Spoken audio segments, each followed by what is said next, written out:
Bonjour à tous et bienvenue dans ce nouvel épisode de Ramify Invite. Ce soir, j'ai le plaisir d'être accompagné par Hugo Bompard, qui va nous accompagner ce soir pour parler fiscalité et plus particulièrement PER. Hugo, bonsoir. Salut Samy. Donc, au programme ce soir, très rapidement, donc vous le savez peut-être, mais Hugo est le fondateur de Financero et aussi ex-fondateur de Nalo, que vous connaissez sûrement. Donc, on va passer un petit peu de temps pour comprendre un petit peu ce qu'il fait chez Financero et aussi poser quelques questions sur ses expériences passées. Ensuite, on va directement passer au sujet PER. Donc, on va tout reprendre, les bases, parler fiscalité, donner des exemples. Et enfin, parce que bon, Hugo vous le présentera mieux que moi, mais son média Financero sort un award tous les ans où ils vont venir classer les meilleurs PER du marché. Et donc ce sera l'occasion pour Hugo de nous expliquer sa méthodologie et comment est-ce qu'on choisit un PER. En tout cas, comment Financero voit le sujet et répond à la question. Et donc pour commencer, on va demander à Hugo si tu peux te présenter, présenter à la fois donc, ce que tu fais chez Financero et aussi ton parcours. Ouais, bien sûr.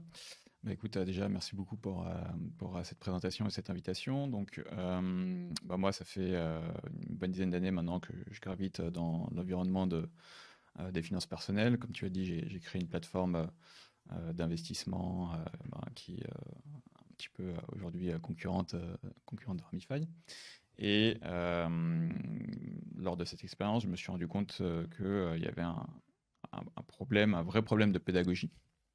Donc quand j'ai quitté Nalo, j'ai créé Financero avec ce constat en fait d'apporter de la pédagogie sur les finances personnelles. Et donc Financero, un peu plus de 3 ans aujourd'hui, c'est 1500 contenus en accès libre sur la plateforme, avec voilà, des articles pédagogiques, des guides et aussi, t'en parlais, des comparatifs. Et donc l'idée, c'est d'aiguiller les Français pour prendre de meilleures décisions sur leurs finances personnelles, essentiellement sur leur placement, sur leur épargne, et aussi de les aiguiller sur une fois qu'on a compris que, par exemple, le PER était le bon placement pour moi, c'est quel PER choisir parmi l'ensemble des PER qui sont commercialisés en France. Donc voilà, donc c'est guider, accompagner et comparer les différents sur les sujets de placement. Mm. Et si je me trompe pas, vous faites à la fois l'épargne, mais aussi le bancaire, et vous allez même jusqu'aux investissements un peu plus exotiques, type crypto. Ouais, tout à fait. On parle, ouais, tout à fait. Donc, on fait de la pédagogie sur les cryptos. Donc, en fait, d'ailleurs, dans l'équipe, on est un petit peu organisé en différents pôles d'expertise. Donc, moi, mon expertise à l'origine, c'est vraiment tout ce qui est placement boursier. Mm. Mais on a aussi, par exemple, Adrien qui s'intéresse beaucoup au sujet crypto. C'est pas vraiment moi mon expertise. Mm. Et donc, pareil, il apporte de la pédagogie et je pense qu'il a besoin de pas mal Mhm. sur ces sujets, un petit peu de prudence aussi. Mais donc, en effet, placement alternatif, crypto, mais aussi on parle de choses un petit peu moins connues comme Mm. je sais pas, l'investissement dans les forêts, l'investissement euh, dans le vin aussi, ce genre de choses. Et donc, on passe en revue l'ensemble des placements et des investissements qu'un Français peut faire depuis chez lui. Super intéressant.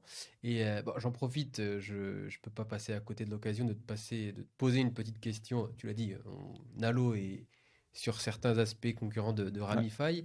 Et si tu devais revenir un petit peu sur ton expérience, qu'est-ce qui a été le plus dur à accomplir? Est-ce que c'était les débuts? Est-ce que c'est au milieu? Est-ce que c'est trouver les clients? Le plus dur, c'était quoi? Ouais, en vrai, c'était assez difficile quand même à différentes étapes. Je pense que c'était c'était 2000, 2016, donc c'était il y a un peu moins de 10 ans. Euh, donc, tu le sais aussi bien que moi, pour lancer un produit type assurance vie ou PER, il faut s'associer à un assureur. Et à l'époque, mine de rien, le côté digitalisation et en particulier signature électronique Hmm. n'était pas aussi répandu que ça l'est aujourd'hui. Donc, on a mis beaucoup de temps au départ à mettre en place une solution digitalisée de A à Z. C'est-à-dire qu'il y avait déjà des courtiers en ligne qui vendaient des produits d'assurance vie, par exemple, mais à cette époque-là, il fallait rentrer ces informations dans Hmm. un PDF, parfois l'imprimer, ou mieux l'envoyer par email. Et donc, on a vraiment été un des premiers à le faire avec une signature électronique, et de sorte que voilà, c'était réglé en 10 minutes depuis son canapé. Et en fait, ça a mis beaucoup de temps pour des raisons juridiques. Savoir que les assureurs, je pense que c'est un des acteurs industriels qui est le plus stressé Mm. par tous les Mm. sujets Mm. Mm. juridiques. Comme c'était Conformité. nouveau Mm. pour eux aussi, ouais, la conformité a mis beaucoup de temps à finalement aboutir à une solution. Donc, ça, c'était, le début était un peu difficile. Bon, puis après, voilà, comme toute entreprise, chercher ses clients, se faire connaître, Mm. etc. Mm. Mm. Ouais, bah, en tout cas, vous étiez parmi les pionniers sur ce marché-là. Et bien sûr, quand on s'est lancé, on a beaucoup regardé, essayé d'éviter certaines erreurs qui ont été faites du mieux qu'on pouvait. Mais en tout cas, toujours intéressant d'avoir le retour d'expérience. Merci beaucoup. Je t'en Bah, prie. je pense qu'on peut commencer et rentrer dans le vif du sujet et partir sur la présentation. Et donc, Hugo, si tu peux nous parler du PER, reprendre le Ouais, fonctionnement et vous verrez petit à petit, on rentrera dans des cas un peu plus spécifiques et complexes. ouais, carrément. Ouais, bon, on va commencer par le fonctionnement du PVR. Je pense que le premier élément qu'il faut rappeler, c'est que on dit le PER, c'est un placement en tunnel. Donc en fait, c'est un des rares placements qui se fait vraiment en deux phases. Donc il y a une première phase où on va faire des versements sur le PER. Versements qui seront vraiment bloqués jusqu'à la retraite. Et puis la deuxième phase, qui est la phase de consommation, donc première phase d'épargne, deuxième phase de consommation, entre guillemets, hein, où en fait on va sortir le capital, Mm. soit on va faire des retraits comme on le fait dans l'assurance vie, un petit peu au rythme souhaité, soit on transforme ce capital en rente. Donc en rente, c'est-à-dire en fait complément de revenus à vie. Euh, et donc, ce qui est important de voir, c'est que ce placement, il est vraiment bloqué jusqu'à la retraite. C'est-à-dire que parfois, on croit à tort que l'assurance vie est bloquée pendant 8 ans. Non, en fait, c'est pas bloqué pendant 8 ans. On peut faire des versements, des retraits quand on souhaite d'une assurance Mhm. vie, c'est simplement les 8 années pour avoir une fiscalité qui est avantageuse. Pareil sur le PEA. Le PEA n'est pas bloqué en soi pendant 5 ans. Euh, Par contre, si on fait un retrait avant 5 ans, ça va entraîner à la clôture du plan. Là, si vraiment je veux retirer mon épargne avant la retraite, ben, je ne pourrai pas, sauf quelques cas de retrait anticipé qu'on va évoquer. Mais donc voilà, c'est vraiment un placement qui s'envisage sur le long terme et donc en Mm. deux phases. Une phase d'épargne jusqu'à son départ à la retraite et Mm. puis ensuite une phase Et peut-être un mot de sur début la d'épargne. différence entre la sortie en capital ou la sortie en rente. C'est souvent une question qui est posée et le calcul est assez simple à réaliser. En comparant, c'est un travail d'actuaire qui est fait par l'assureur. En plus, je pense que c'est ton background, donc tu connais le sujet mieux que moi. Mais il suffit de poser le calcul et on se rend très vite compte. On peut se faire une idée assez rapide. Est-ce que la rente ou le capital est plus intéressante? Surtout qu'on peut se faire sa propre rente. C'est-à-dire qu'on peut sortir, on n'est pas obligé de sortir d'un coup, on peut se faire des versements. Donc ça, c'est un sujet qui est assez intéressant et ne pas hésiter à en parler à son Mm. conseiller parce qu'il est censé vous répondre à la question et Bien assez sûr, rapidement. bien sûr, bien Mm. sûr. Alors moi, j'ai quand même un avis un petit peu sur la question. Mm. Je vais me permettre de donner, c'est que la plupart du temps, je pense qu'il faut quand même éviter la sortie en rente Exactement, je suis d'accord. pour plusieurs raisons, hein. La première raison, c'est à partir du moment où je transforme mon capital en rente, euh, si je décède, Mm. à moins d'opter pour une option de réversion, mais qui va quand même coûter cher, hein, qui va donc réduire la rente en fait, bah, mes héritiers vont rien avoir du tout. Mm. Donc ça, c'est en général, ça calme un petit peu déjà. Mm. La deuxième chose, c'est d'un point de vue purement financier, c'est pas rentable. En fait, à moins que vous pensiez que vous allez vivre jusqu'à 110 ans, Mm. Mm. auquel cas, en fait, ça va couvrir ce risque, ce qu'on appelle en actuariat le risque de longévité. En fait, on vit au-delà de la grille habituelle. Mm. Vaut mieux sortir en capital parce qu'en plus de ça, eh ben, quand on part à la retraite à 62, 63, 65 ans, Mm. on peut encore faire fructifier son Mm. capital pendant 10, 20, 30 ans. Et donc, en fait, sortir en rente, ça nous prive d'intérêts Mm. supplémentaires. Mm. Et, Mm. c'est Non, c'est sûr. dommage. Mais il y a surtout un aspect psychologique pour en avoir parlé à quelques clients, c'est que ça peut rassurer de se dire, comme la retraite, j'ai travaillé toute ma vie, j'ai envie d'être sûr d'avoir ma pension jusqu'à Mm, la fin de l'année. Mais effectivement, d'un point de vue purement comptable et investissement, c'est extrêmement rare que ce soit rentable. mm, mm. Mm. Et ben, on va le voir dans le slide juste suivant. Mais l'avantage du PER, c'est que on va pouvoir jouer sur différents placements, différentes classes d'actifs. Et on va pouvoir jouer sur ces différentes classes d'actifs en fonction de la phase dans laquelle on est, pour justement, bien que à partir du moment où on est à la retraite, à partir du moment où on veut avoir un complément de revenu, on va Mhm. choisir les classes d'actifs qui Mhm. nous permettent d'avoir un revenu. Alors, ça ne sera pas à l'euro près aussi stable Mhm. qu'une rente et qu'un montant fixe, mais je pense par exemple avec des SCPI ou le fonds Mhm. euro, on peut quand même avoir des, des revenus qui sont assez stables. Mhm.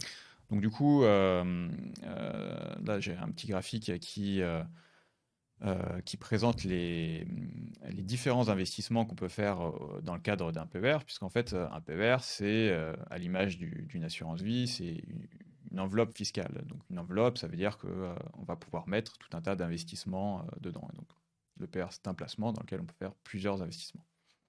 Donc parmi ces investissements qu'on peut réaliser dans le cadre d'un PER, on peut bien sûr investir dans le fonds euro. Donc ça, c'est le fonds en euros, c'est le fonds à capital garanti de l'assureur. Donc en général, il y a un ou deux fonds en euros dans chaque PER. C'est un fonds à capital garanti. C'est alors, dans le fonds euro, hein, pour rappel, on ne connaît pas le taux à l'avance, mais grosso modo, en général, il faut s'attendre à ce qu'il soit un petit peu supérieur, soit un petit peu inférieur au rendement précédent. Donc en ce moment, on est entre 2, 3, 3,5% maximum. Ça dépend un petit peu des fonds en euros. Donc certes c'est garanti, mais c'est pas non plus le placement, l'investissement qui va vous générer le plus de performance.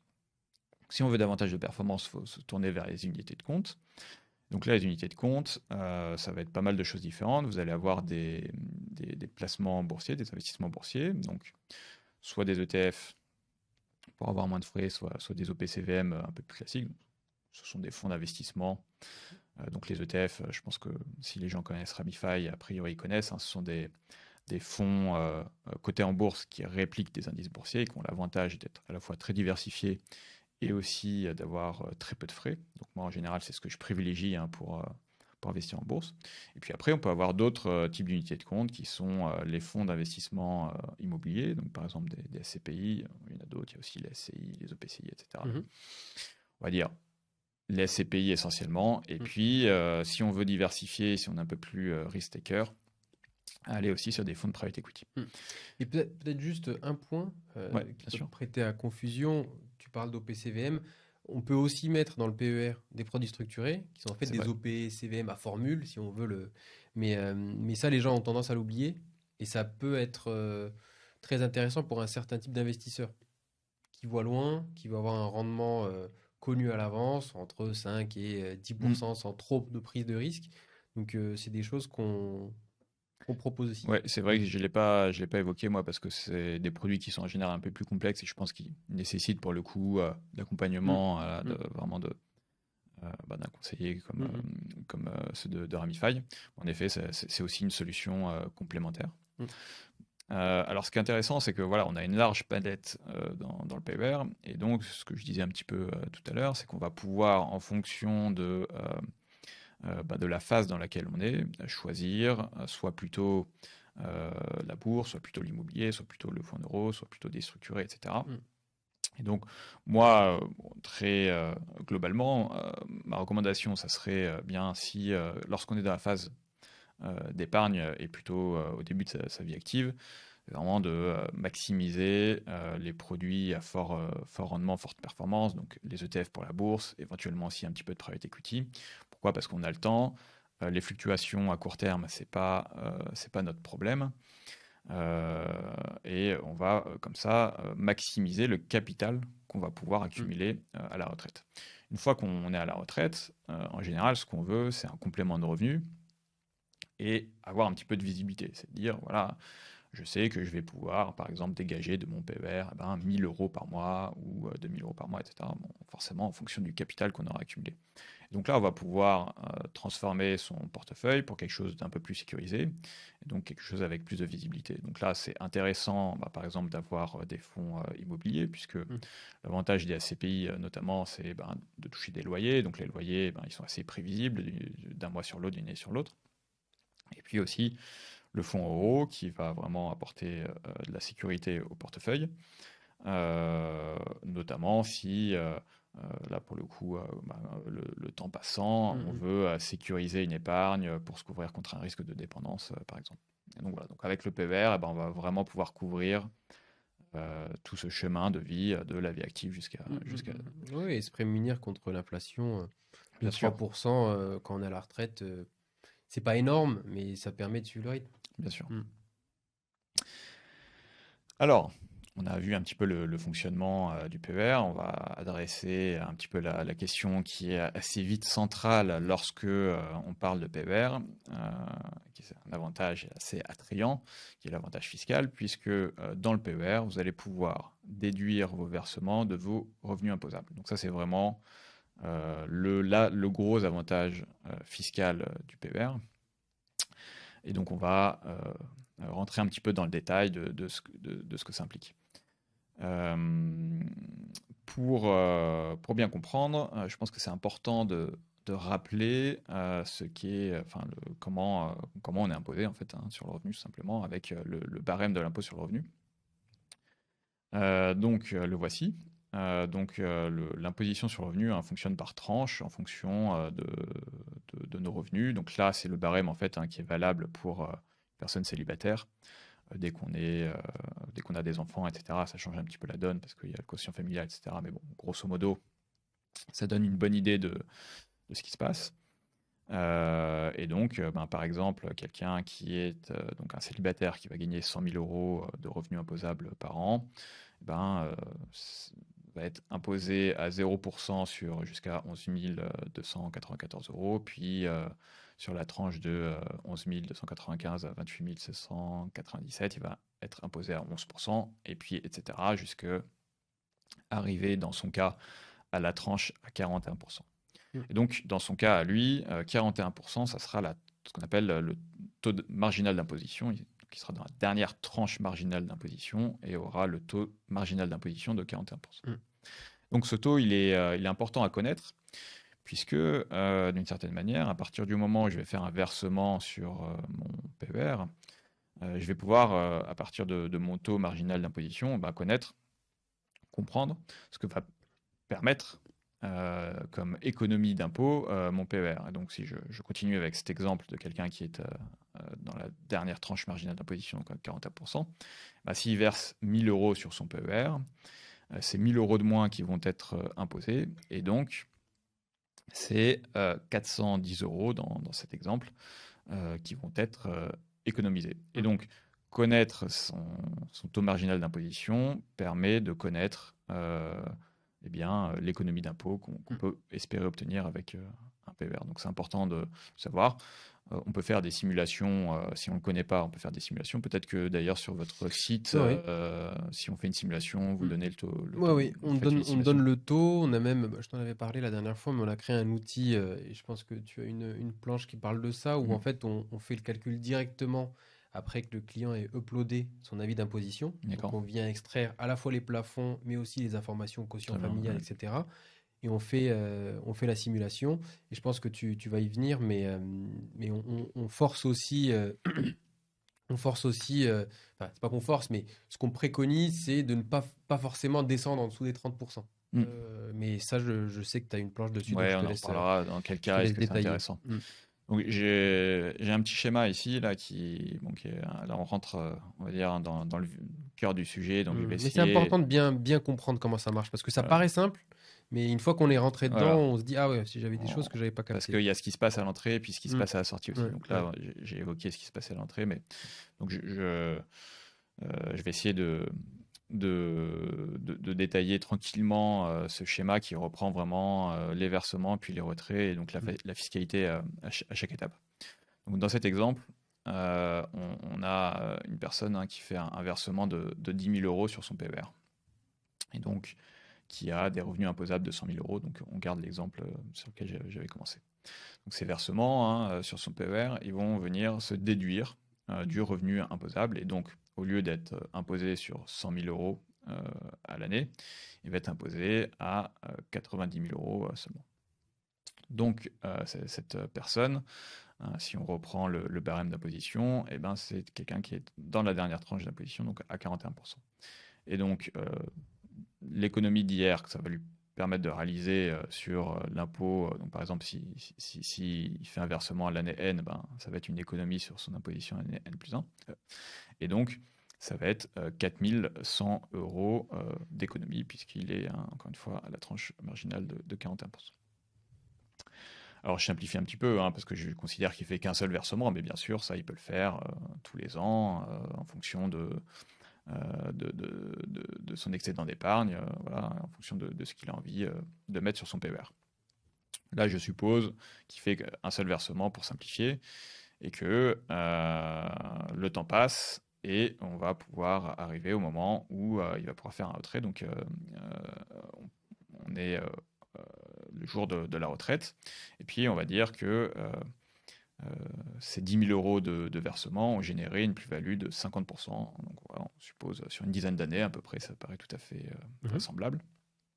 Et donc, ces 10 000 euros ont généré 5 000 euros de plus-value et intérêt. Donc, maintenant, on va voir ce qui se passe sur un retrait. Donc, on va retirer la totalité de la somme. Donc, la totalité de la somme, c'est les 10 000 euros de versement plus les 5 000 euros de plus-value. Et ce qu'il faut comprendre, c'est que ces 10 000 euros, c'est 15 000 euros, vont être traités différemment selon que c'est le capital versé ou les plus-values. La plus-value, elle va être imposée à la flat tax, tout simplement. Alors, aujourd'hui encore, la flat tax est à 30%. On verra dans 30 ans. Voilà, on verra ce qui se passe dans 30 ans, au moment où vous serez à la retraite, ou même dans quelques mois. Il y a des chances qu'elle augmente un petit peu, cette flat tax. Mais bon, la flat tax, c'est l'imposition naturelle et normale des revenus du capitaux. Donc là, pas de mystère, on va dire. C'est le classique, le grand classique, on va dire. Alors maintenant, on regarde ce qui se passe sur les 10 000 euros qu'on avait versés et qui nous avaient permis d'avoir une réduction d'impôt. Eh bien, ces 10 000 euros au moment du retrait vont revenir dans le revenu imposable.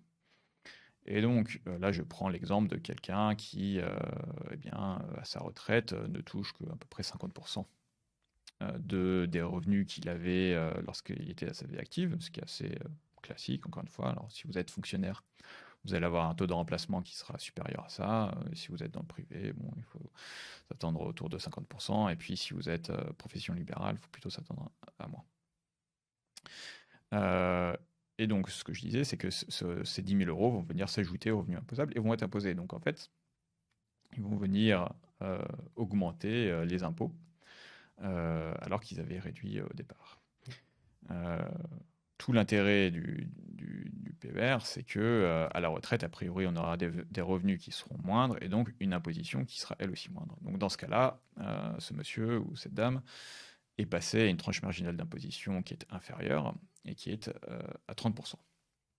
Et donc, du coup, finalement, bien ces 10 000 euros vont générer 3 000 euros d'impôts supplémentaires, là où ils avaient permis une économie de 4 100 euros. Et donc, non seulement, bien sûr, on a capitalisé, donc on a réalisé des plus-values, et c'est super, mais en plus de ça, on a sur l'ensemble de la durée du PER réalisé une économie d'impôt. Alors bien sûr, c'est pas forcément le cas si la tranche marginale d'imposition reste la même entre la vie active et la retraite. Néanmoins, ce qu'on peut dire, c'est que à chaque fois qu'on va faire des versements, on va économiser des impôts et on va finalement dégager une épargne qui est potentiellement supérieure. Alors soit on la consomme, on part en vacances, etc. Et c'est bien, on profite au moment de la vie active et c'est pas plus mal parce qu'à la retraite, peut-être qu'on pourra pas trop... on pourra plus trop faire du surf ou du ski, etc. C'est pas mal. Soit on décide qu'en fait, cette économie d'impôt, on peut l'investir. Et donc, finalement, ce qu'on dit, c'est que même si la tranche marginale d'imposition est la même pendant la vie active et à la retraite, on capitalise sur cette économie d'impôt. Et donc, en fait, on va toucher des intérêts sur un montant qu'on aurait donné au fisc à l'origine. Non, mais ça, c'est un point hyper important. Je pense qu'il faut s'arrêter dessus parce qu'on a souvent la question de dire, c'est exactement ce que tu as dit, ouais, mais moi, je gagne bien ma vie, donc mon TMI va pas beaucoup changer entre aujourd'hui et la retraite.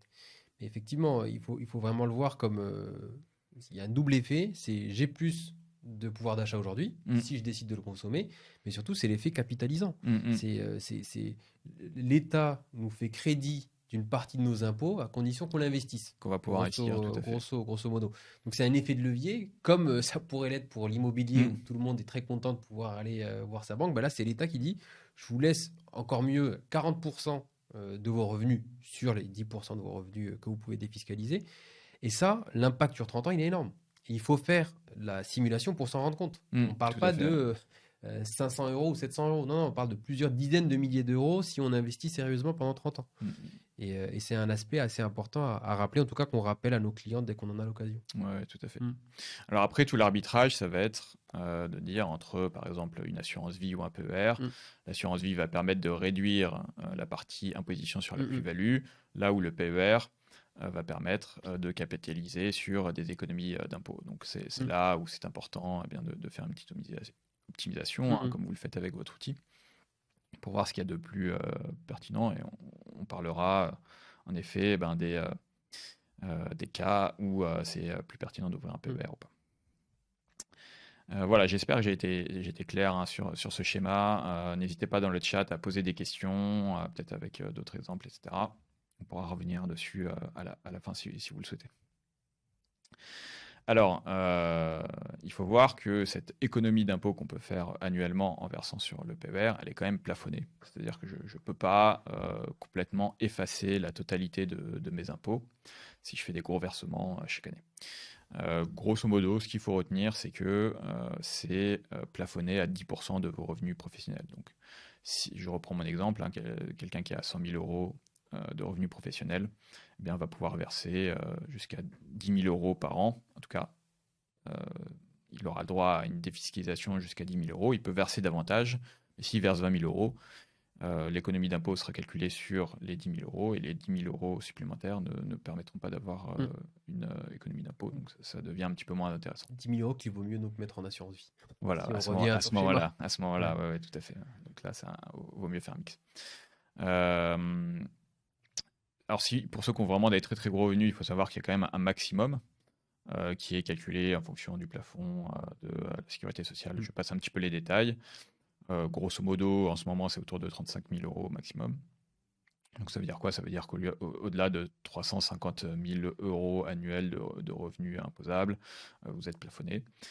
Mais pour les petits revenus, ce qui est intéressant, c'est qu'il y a aussi un minimum, c'est-à-dire que vous avez un minimum qui est à 4 400 € à peu près. Donc voilà, donc ça c'est sur le plafond. Alors pourquoi je ne vais pas trop rentrer dans les modalités de calcul du plafond? Tout simplement parce qu'en fait, vous pouvez directement obtenir votre propre plafond. Il suffit de consulter votre dernier avis d'imposition sur la page 3.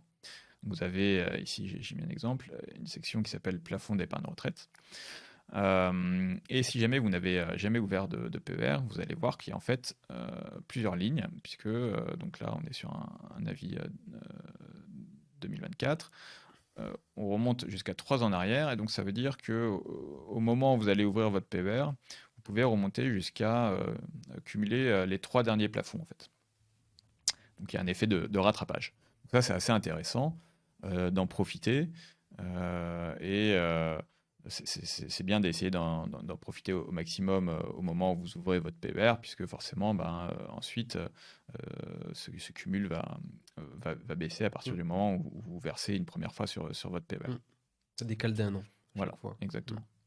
Donc voilà, sur le plafond de l'épargne retraite, n'hésitez pas à consulter votre avis d'imposition. Vous pouvez même le faire là, en parallèle de la visio.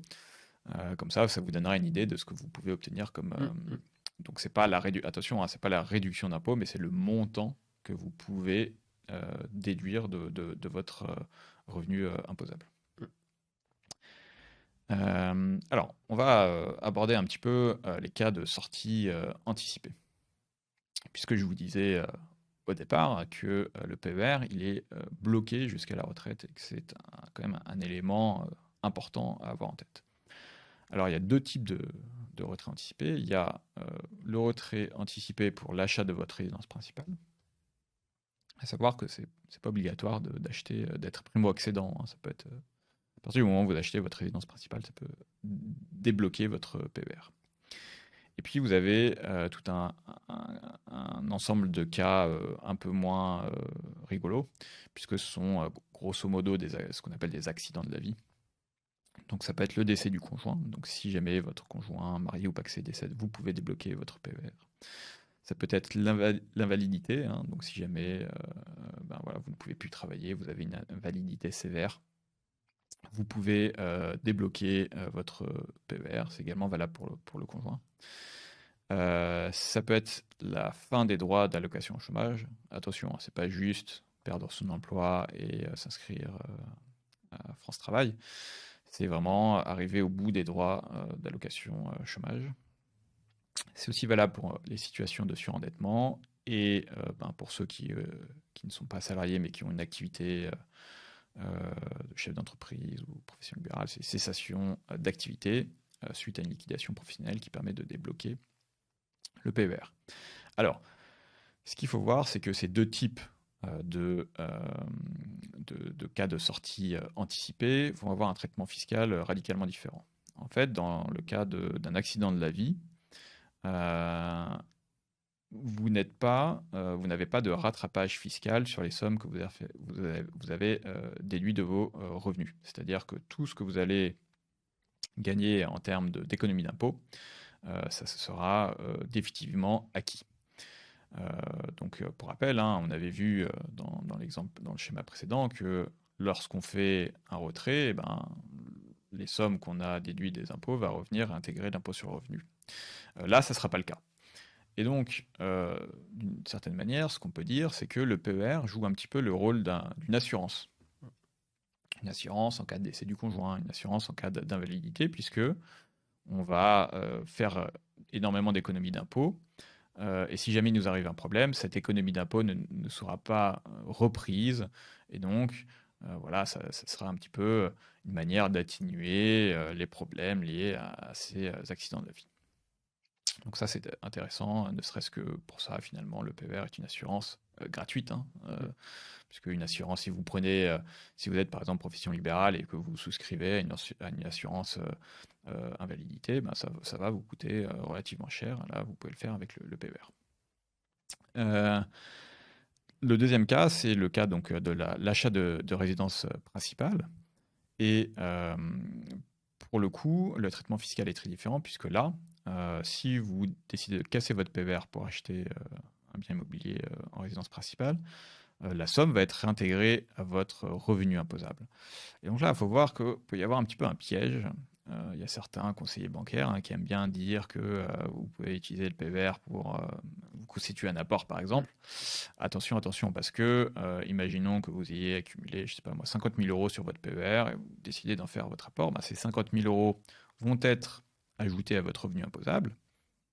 Et imaginons que vous ayez 50 000 euros de revenus, 50 000 plus 50 000, ça fait 100 000. Là où vous étiez à une tranche marginale d'imposition peut-être à 30%, vous allez passer à une tranche marginale d'imposition supérieure. Et donc finalement, vous aurez payé plus d'impôts à la sortie que vous n'aurez fait d'économie à l'entrée. Et donc ça peut créer énormément de déception si on n'a pas anticipé l'impact fiscal qu'aurait un retrait de la totalité comme ça du capital du PER en un seul coup, puisque ça fait d'un coup monter le revenu imposable. Donc voilà, donc moi, mon point de vue sur ça, c'est de dire le PER, c'est pour préparer sa retraite, c'est pas pour préparer l'achat d'un bien immobilier. C'est aussi simple que ça. Alors, Du coup, on a expliqué un petit peu le fonctionnement du PER, on a expliqué la fiscalité du PER, et donc la grande question, une fois qu'on a vu un petit peu tout ça, c'est se dire, eh ben, moi, dans ma situation personnelle, Mm. est-ce que c'est une bonne idée ou pas d'ouvrir euh, un PER? Mm. Alors, je vais commencer. Donc, ça, c'est un petit schéma qui essaie de vous faire une recommandation en fonction de votre situation personnelle. Et il y a essentiellement deux critères importants. C'est votre tranche marginale d'imposition. C'est pour ça que tout à l'heure, je vous disais que c'est intéressant de connaître, de savoir. Oula, hops, j'ai cliqué au mauvais endroit. De connaître votre tranche marginale d'imposition. Et puis, votre âge, en fonction de votre âge, pourquoi l'âge est un critère important. Je rappelle que le PER est bloqué jusqu'à la retraite, et donc du coup, plus vous êtes jeune, plus vous allez immobiliser du capital sur le long terme, et ça peut être un peu gênant hein, si jamais vos projets changent au cours de vie, si finalement cette épargne que vous avez mis sur le PER, vous dites ah non, bah, j'aurais bien aimé, je sais pas moi, faire un tour du monde pendant un an et vivre sur cette épargne, ben, ça sera impossible de débloquer pour cette raison-là. Donc voilà, pour simplifier un petit peu, hein, c'est jamais qu'un schéma, donc ça ne pourra pas répondre de manière très fine à votre problématique, mais pour simplifier un petit peu, ça permet de voir grosso modo si c'est intéressant ou pas d'ouvrir un PER. Je vais commencer par la droite, en partant de votre tranche marginale d'imposition et en disant que ben, si finalement vous êtes faiblement imposé, voire pas du tout imposé, alors si vous n'êtes pas du tout imposé, ben, du coup le PER n'a aucun Mm. avantage fiscal, et pour le coup c'est pas très intéressant du coup de bloquer de l'argent, c'est pas utile. Et selon moi, ça reste valable si jamais vous êtes imposé à 11%, donc qui est le premier seuil d'imposition. Pour moi, ce sera plutôt non. Je pense qu'il y aura d'autres placements qui seront plus intéressants. Voilà. À moins d'être vraiment certain que finalement ces 11% vont se transformer en 0% lorsque vous serez à votre retraite. Mais bon, en général, c'est pas le cas, puisque en général, c'est plutôt quand on est au début de carrière, ben, on n'a pas forcément beaucoup de revenus. Faut voir que ben, peut-être que vous aurez des revenus beaucoup plus importants en fin de carrière, et donc finalement, à votre retraite, vous serez un taux d'imposition marginal qui sera plus élevé. Donc plutôt non si vous êtes à 11%. Ensuite, il y a ce qui se passe si vous êtes à 30%. Donc là, j'ai envie de dire, ça va dépendre un petit peu de votre âge. Si vous avez moins de 40 ans, moins de 35 ans, moins de 40 ans, selon moi, il y a quand même d'autres placements à envisager en priorité. Ça peut être de l'assurance vie, ça peut être du PEA, parce que ben, vous pouvez avoir, comme je disais, des projets qui vont s'intercaler avant votre retraite. Ça peut être des projets immobiliers, hein. Je disais que le PER, c'est pas super pour l'immobilier. Ça peut être ben, tout simplement donner de l'argent à vos enfants, prévoir pour les aider à entrer dans la vie active ou payer leurs études, etc. Donc, pour cette raison, j'aurais tendance à dire plutôt non. Ensuite, si vous avez entre 40 et 50 ans, bah là, pourquoi pas. La retraite est quand même un sujet qui va commencer à se faire un peu plus prégnant. Donc, vous pouvez tout à fait allouer une partie de votre épargne à votre retraite en complément d'un autre placement. Et puis, si jamais vous avez plus de 50 ans, là, c'est sans doute très conseillé. Pourquoi? Parce que déjà, vous êtes en fin de carrière, donc vous êtes plutôt à un moment où vos revenus sont importants. Et par ailleurs, votre argent ne sera pas bloqué longtemps, donc vous pourrez toujours le débloquer une fois que vous serez à la retraite. Voilà, ce sera 10, 15 ans de blocage. Et d'une certaine manière, c'est moins gênant. A priori, à cet âge-là, vous avez quand même un peu plus de visibilité sur quels vont être vos projets d'ici à votre retraite. Et donc, je conseille plutôt fortement d'ouvrir un PER dans ce cas. Et puis, il y a le dernier cas, hein, donc si vous êtes dans une tranche marginale d'imposition à 41 ou 45%, donc là, c'est vraiment les tranches marginales d'imposition les plus élevées. Et donc là, très généralement, c'est quand même conseillé d'ouvrir un PER, sauf si vous êtes vraiment très jeune. Et encore une fois, là, ce qui va déterminer l'ouverture d'un PER ou pas, c'est de se dire, est-ce que j'ai envie d'immobiliser ou pas cette épargne, ce capital, tout de suite. Et donc, dans ce cas-là, il faudra réfléchir à d'autres placements qui permettent de débloquer le capital, encore une fois, hein, je pense à l'assurance vie, au PEA, qui sont vraiment ce que je conseillerais en complément ou comme alternative au PER. Donc voilà, un petit peu le schéma qui permet de se faire une idée. Alors après, vous pouvez vous faire accompagner, hein, j'imagine, par un conseiller également de Ramify. Ça Pour correspond ça avoir... répond à pas mal de questions là, sur Ouais, le chat. C'est normal, les gens se posent la question, et ouais, oui, bien moi, sûr. est-ce que c'est utile pour moi? Et effectivement, c'est ce que j'ai essayé de dire au début. Nous, on va conseiller, tu vois, l'ouverture d'un PER à partir d'un TIMI à 30%. Mm. Après, bien sûr, si les gens veulent maxer leur PER pour des raisons personnelles, pourquoi pas. Mais en tout cas, nous, notre recommandation, ça va Mm. toujours être ça. C'est exactement ce qu'on a dans nos simulateurs. Et je parlais aussi de l'outil qui permet d'avoir une estimation des plafonds plus du Ouais, montant optimisé à placer sur le PER. Ben, on va faire le choix par défaut d'optimiser à hauteur de la tranche à 30%. ok. Donc Non, voilà, je pense que c'est ça bien, on est répond à raccord plusieurs du coup. questions. Ouais. Non, mais parce que c'est sûr que si vous allez voir un CGP en gros, qui est payé À vendre du PER, oui, bien aux sûr, encours apportés, il va tout faire pour avoir le maximum. c'est sûr. Si on veut accompagner les clients, en tout cas nos clients sur le long terme, c'est pas forcément le bon calcul à faire. Ouais, carrément. Donc voilà, donc le PER peut être un outil très efficace, mais ça peut être Mm. aussi une erreur, et puis on se rend compte un peu tard que l'argent est bloqué et qu'on aurait bien voulu en faire autre chose. Mm. Donc voilà, donc c'est quand même la grande question à se poser. Mm. Euh, Une petite question ouais, peut-être qui est liée. sur le J'avoue schéma. que je suis pas forcément au point sur sur le sujet. C'est l'intérêt d'ouvrir un PER lorsqu'on est déjà à la retraite. Ouais. Est-ce qu'il y en a un, et si oui, lequel? Bah, en fait, ça permet donc la retraite est un revenu, donc est imposé, et donc je vais pouvoir ouvrir un PER pour réduire cette imposition. Alors, ce qui est intéressant, c'est que ça peut être fait dans une optique de transmission de son patrimoine. C'est vrai que là, on n'a pas abordé la transmission, mais dans l'état actuel du droit, encore une fois, ça peut évoluer parce que c'est quelque chose qui a été évoqué dans certains amendements du Mm. projet de loi de finances, etc. Mais dans l'état actuel des choses, on voit bien que faire un retrait du PER, c'est assez coûteux puisque ça réintègre les revenus euh, dans le barème de l'imposition. Et donc, une solution pour finalement toute simple, c'est de ne jamais faire de retrait de votre PER. Donc si vous faites jamais de retrait de votre PER, eh bien vous n'êtes jamais imposé sur le capital qui vous a permis de déduire pour le coup vos versements. Et donc tout simplement, c'est de garder ce capital et de transmettre ce capital à vos enfants.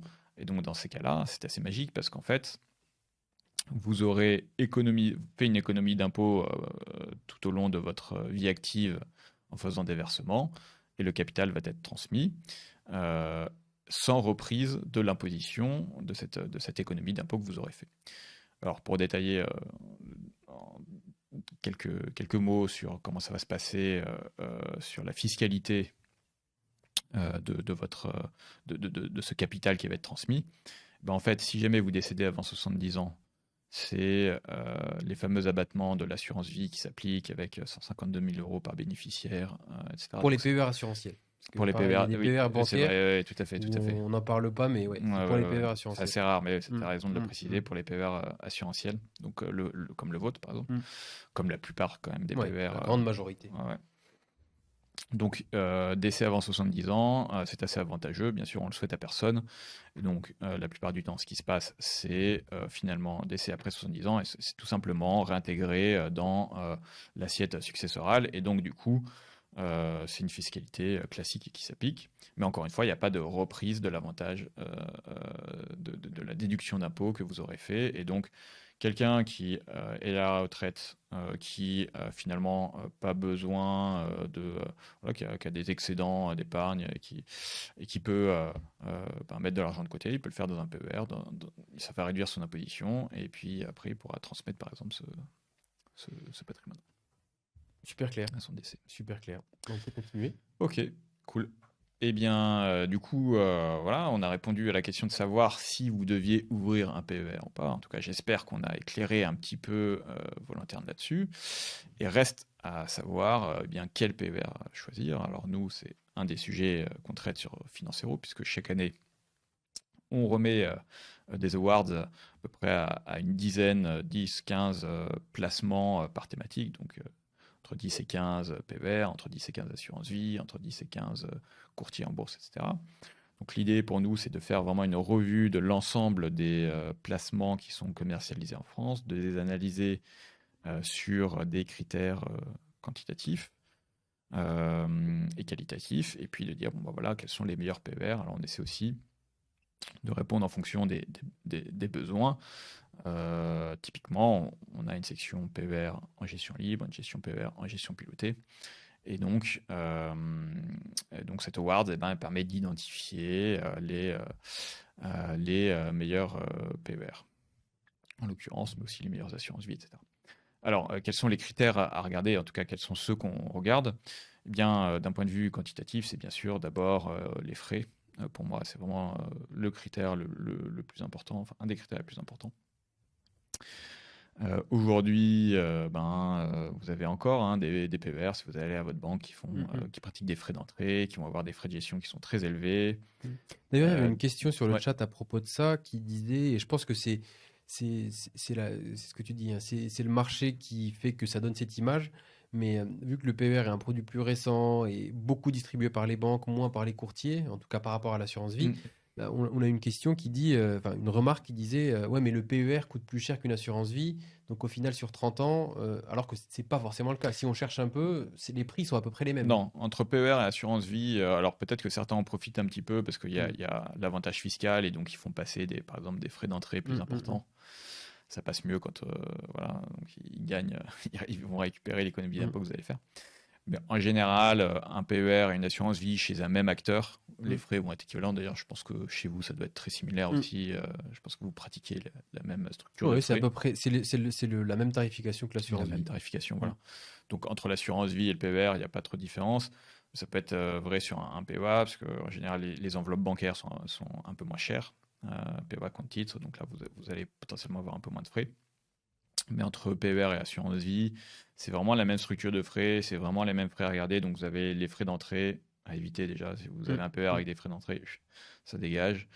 Les frais d'arbitrage si vous êtes en gestion libre, ça aussi, ça peut très facilement s'éviter. Et puis vous avez des frais de gestion. Et grosso modo, en moyenne, sur un PER en gestion libre, on est à 0,85%, je crois, de souvenir. Et vous pouvez assez facilement, donc chez des acteurs digitaux, aller à 0,7, 0,6, voire 0,5 sur les moins coûteux. Donc ça, vous avez donc les frais, pour moi, c'est important. La qualité et la qualité des supports, c'est vraiment pour moi le deuxième critère à regarder. La qualité et la diversité des supports, hein, parce que si on reprend un petit peu ce que je disais au début, c'est-à-dire que n'oubliez pas que votre PER va vous suivre toute votre vie et que vous allez sans doute vouloir bien faire évoluer l'allocation de votre portefeuille au sein de votre PER au cours des différentes phases de votre vie. Et donc pour ça, il faut un PER avec des actifs boursiers, des actifs immobiliers, un fonds en euros solide. Et donc, voilà, donc une belle diversité de supports d'investissement. Je pense que pour moi, et nous, quand on fait les awards, hein, on regarde bien sûr s'il y a des ETF, puisqu'en fait, je ne vais pas trop m'étendre là-dessus, mais les OPCVM classiques, c'est une façon de prendre des frais qui sont très élevés avec des rétrocessions dans tous les sens pour l'assureur, pour le courtier, pour la société de gestion, etc. Tout le monde se gave un petit peu et ça fait moins de performance. Pour moi, les ETF, c'est un critère de base pour ceux qui voudront mettre de la bourse dans leur PER. Avoir des SCPI, encore une fois, hein, pour à la retraite, vous serez content d'avoir des supports qui permettent d'avoir des revenus réguliers et puis un bon fonds. Voilà, donc ça, c'est vraiment les critères qualitatifs et quantitatifs. Après, il y a des choses qui sont un petit peu plus difficiles à juger. C'est la qualité du service client, de la plateforme. Donc ça, n'hésitez pas à tester différentes plateformes, vous faire votre propre avis. Par ailleurs, on n'en a pas parlé, mais le PER a cette beauté qu'il est transférable, contrairement à l'assurance vie. Donc, si vous avez ouvert un PER chez je ne sais pas quelle banque, je ne vais pas en citer, mais grosso modo n'importe laquelle, pensez à le transférer parce que vous avez un PER de piètre qualité a priori. Et pour le coup, le transfert est très facile à faire. Il peut être long, parce que ça, c'est à la main des assureurs et ils font exprès de ne pas jouer le jeu. Mais pour transférer, en principe, c'est votre nouveau gestionnaire qui s'occupe de tout. Donc, je prends l'exemple de Ramify. Vous avez un formulaire en ligne à remplir et on se charge de prendre contact avec votre gestionnaire actuel et de s'assurer que le transfert se fait. Et en principe, les coûts de transfert sont soit faibles, soit inexistants. En tout cas, la loi Pacte essaye de les plafonner et vous avez beaucoup de gestionnaires qui vont rembourser une partie des frais de sortie. Donc, il ne faut vraiment pas que ce soit un frein. Faites votre propre tour du marché et assurez-vous d'avoir quelque chose de pas trop cher et qui performe.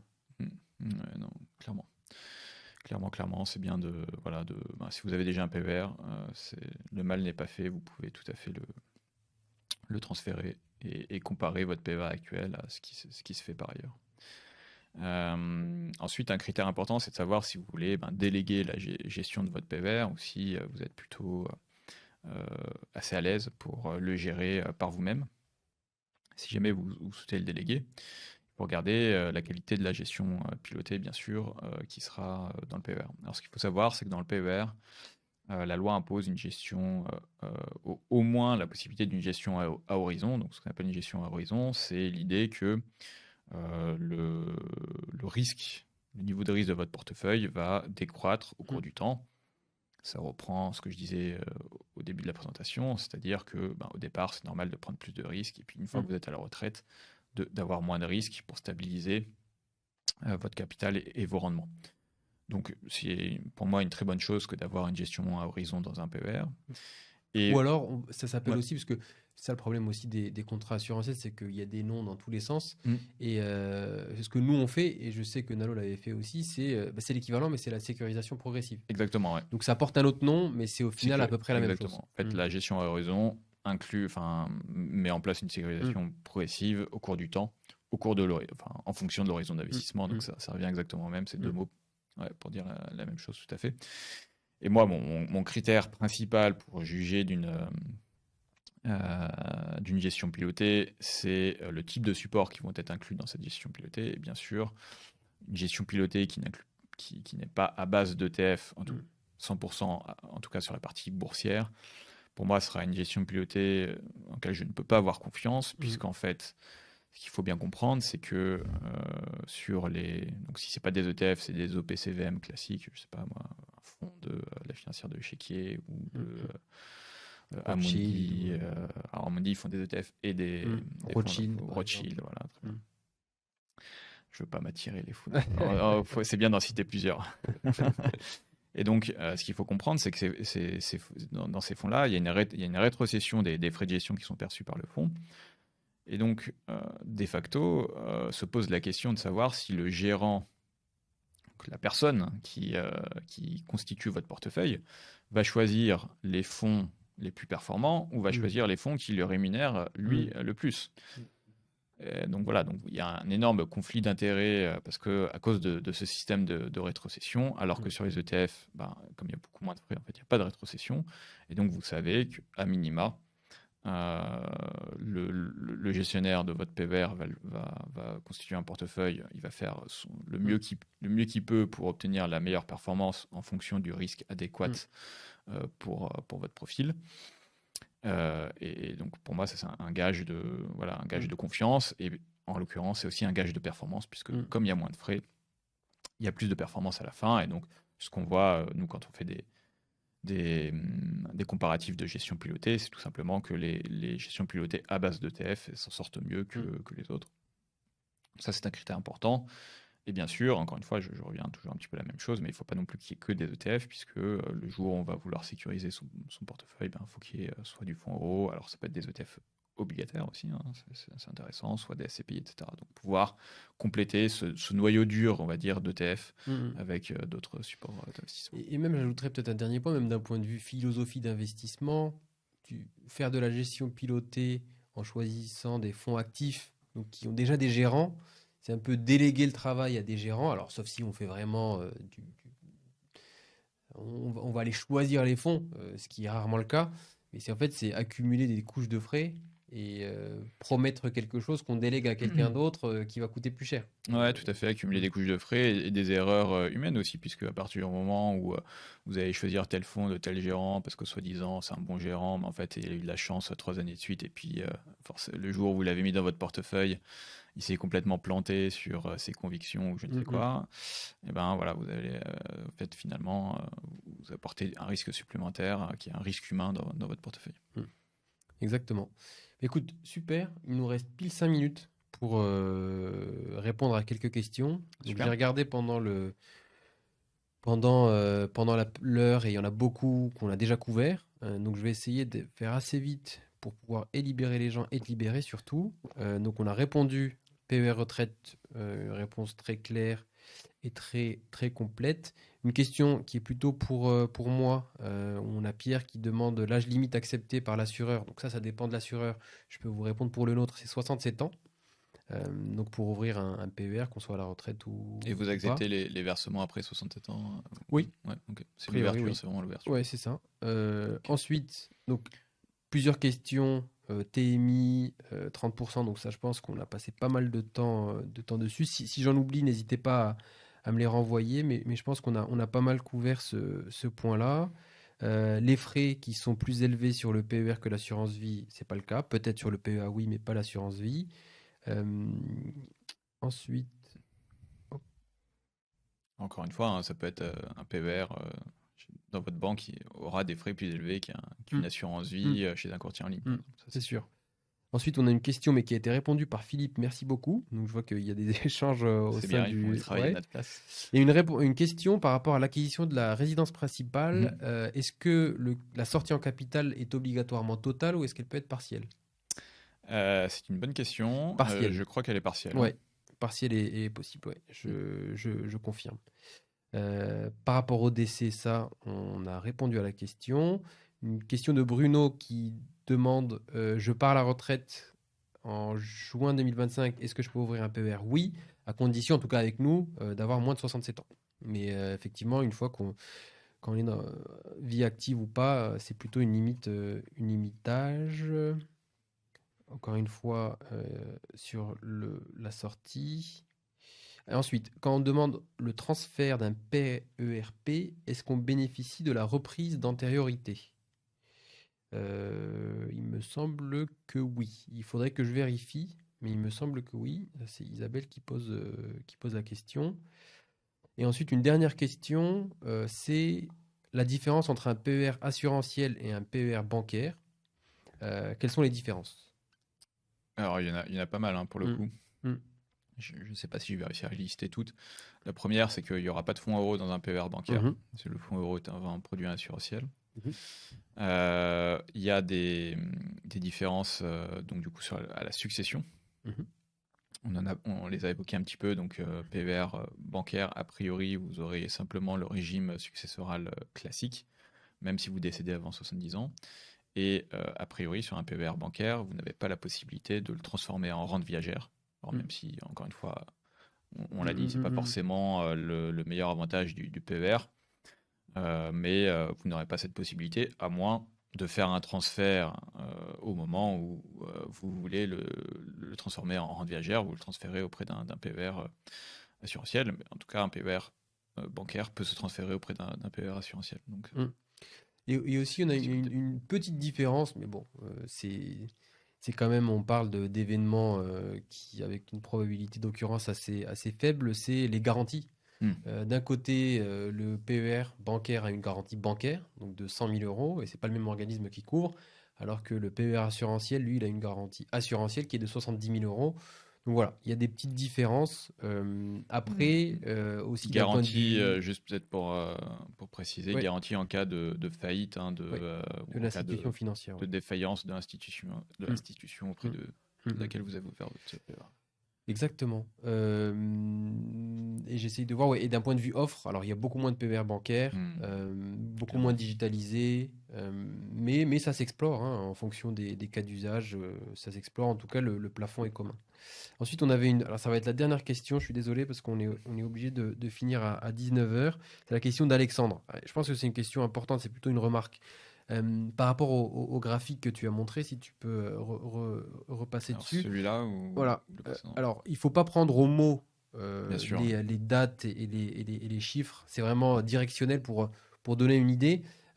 Parce que Alexandre pose la question de l'âge. Il n'y Mm. a pas d'intérêt avant 40-50 ans, mais ça dépend vraiment des revenus. Souvent, à 40-50 ans, on est au maximum de nos revenus ou pas loin. Et donc, ça peut être un bon moment. Mais si on gagne 200 000 euros à 25 ans, il faut ouvrir Bien un sûr. PER, quoi. Ouais, Mm. bien sûr. Et donc les revenus, donc c'est un peu la double, les doubles critères, hein, imposition et âge.